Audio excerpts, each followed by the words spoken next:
I'll remain anonymous, but I can say that I've worked in a Philadelphia funeral home for over 2 decades. And during that time, I've encountered things that few people would dare to believe. I know that fear of the unknown can be so strong that it's easier to ignore than to accept. But I need to let go of the things that have been bothering me. Although many people claim that death has no secrets for those who face it on a daily basis, I can assure you that we are never completely prepared to witness what lies beyond the threshold of eternity. Perhaps by putting it into words, I can break free from the heavy shadow that follows me. Over time, my daily schedule became monotonous. I arrived before dusk to make sure the chapels were clean, checked the cold chambers where the bodies were waiting to be prepared, and made sure everything was ready for the wakes. It wasn't uncommon for me to spend extended periods of time alone in the early morning, surrounded only by darkness and the sound of my own footsteps, because the majority of my coworkers worked day shifts. My sensitivity to the depressing surroundings diminished over time as I grew used to the sounds of the night, such as the wind rattling against the cracks and the creaking of ancient pipes. The coffin lid was not properly closed one night while I was preparing a body for a wake. I went to fix it, and when I opened it, I was met with a horror I can hardly describe without my skin crawling. The corpse had its eyes open, and it was smiling a stiff and mob grin as if it had awakened at the very moment it was sealed inside. However, I always knew there was something beyond what could be explained, something lurking in the darkest corners of the funeral home, watching in silence. Many would consider this to be merely the suggestion of working in a place full of the dead, but I have witnessed too much to dismiss it as mere imagination. Every night I worked alone in the morgue, I felt the distinct sensation that someone was watching me from some dark corner. I tried to convince myself that it was just a spasm, something natural due to the stiffness that sometimes takes hold of a body after death, as anatomy books say, and that was the perfect explanation to calm my mind. But that smile didn't seem to be genuine. When the family arrived, they swore that when they had last seen him, his eyes had been closed, that I didn't say anything more because I didn't want to worry the family or start needless rumors among the staff. But the unease grew inside me every time I passed by the preparation room or looked over the paperwork of a new deceased person. That first experience remained in my memory like an open wound, but the real nightmare started weeks later because I was almost always assigned the night shift in the early hours owing to my seniority and resistance to fatigue. I liked to sit in a small office next to the morgue drinking coffee and going over files. At that point, I started to hear firm, slow footsteps in the main hallway. Since the establishment was closed and there were no wakes at midnight, I initially assumed it was a security guard making rounds. I got up to make sure I wouldn't run into a coworker on duty, but the hallway was deserted and only dimly lit by the yellowish glow of the lights. I felt a chill run down my spine, and I turned on the lights without thinking. I didn't see anyone, but the odd sound of footsteps was still playing in my head, as if I had heard it only a moment before.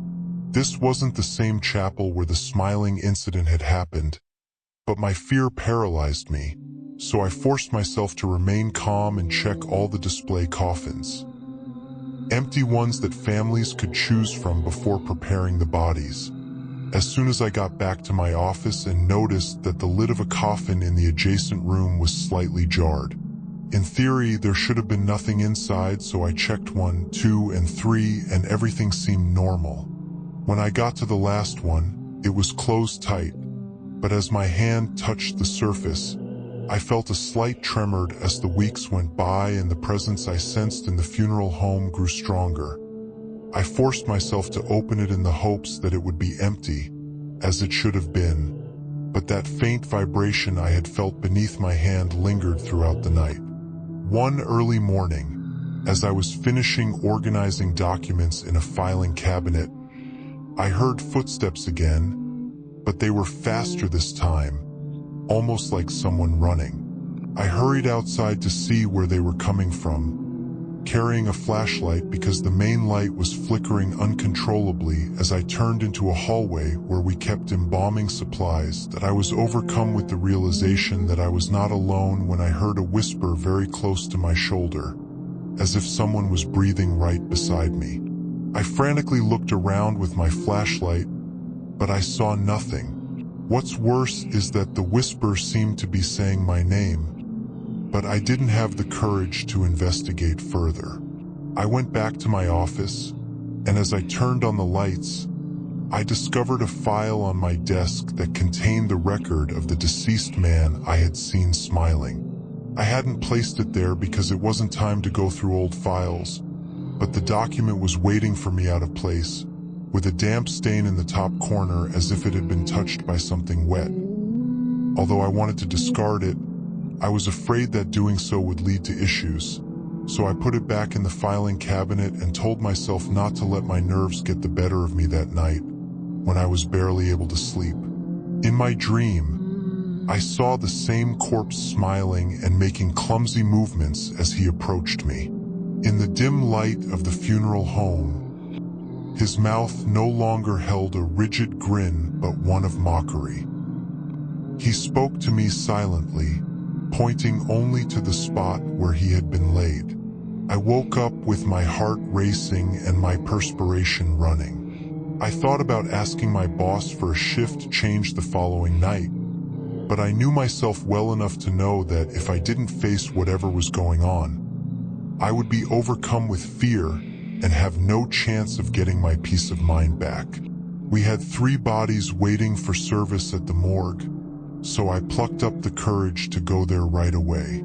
I checked the chamber temperatures and logged the records as I usually do, and everything appeared to be in order.